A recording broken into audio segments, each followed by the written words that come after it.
Ще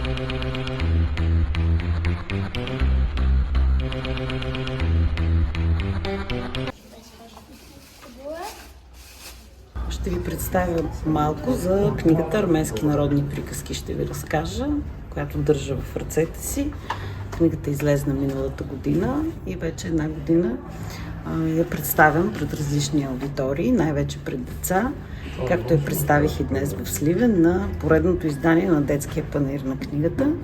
Изключително много се радвам за тази покана, защото най-обичам срещите с децата. Както се вижда, те се вълнуват от книгите. Това, че казваме днес, може би повече възрастните говорим за това, че децата не четат. Аз смятам, че това не е вярно, защото навсякъде срещам деца, които обичат книгите, имат интерес към приказките в случая и посещават често своите библиотеки. Независимо дали е училищна библиотека, градска библиотека или читалищна библиотека. В тази книга съм събрала 26 арменски приказки.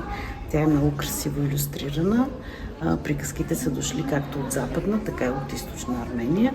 Някои от тях аз съм превеждала лично, тъй като съм от арменски произход и имах желание да направя нещо повече за моето семейство, за моето дете, за моя внук и за всички деца и мои ученици, както разказах вътре пред нашите слушатели, които много обичах и харесвах. Затова реших, че трябва да направя нещо, което да остане след мен.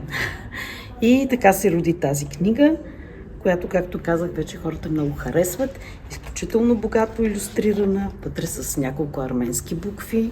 Мога да ги покажа накрая. Те са много красиви. Нашата художничка ги направи. И прекрасната корица, която има нарисуван нар с две ръце.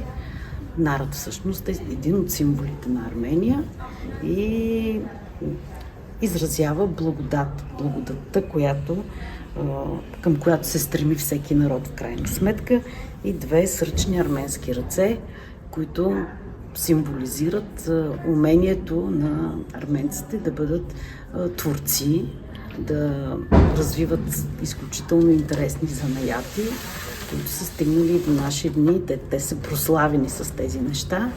Но, както ме питаха и децата вътре, арменците трябва да кажа, че не са само златари. Е по-ценен от златото. Жалко, че не всеки може да го разбере. Защото е по-лесно да бъдеш мързелив, отколкото работлив. И тъй. Оженил се синът. Арменците днес имат всякакви професии, най-различни в сферата на науката, на образованието, на изкуствата, на културата, на точните науки. Арменци могат да се срещнат навсякъде в България и за наша радост са уважавани в българското общество. Така че тази книга показва и обичта между двата народа, между българския и арменския, и този нестихващ интерес между двете култури.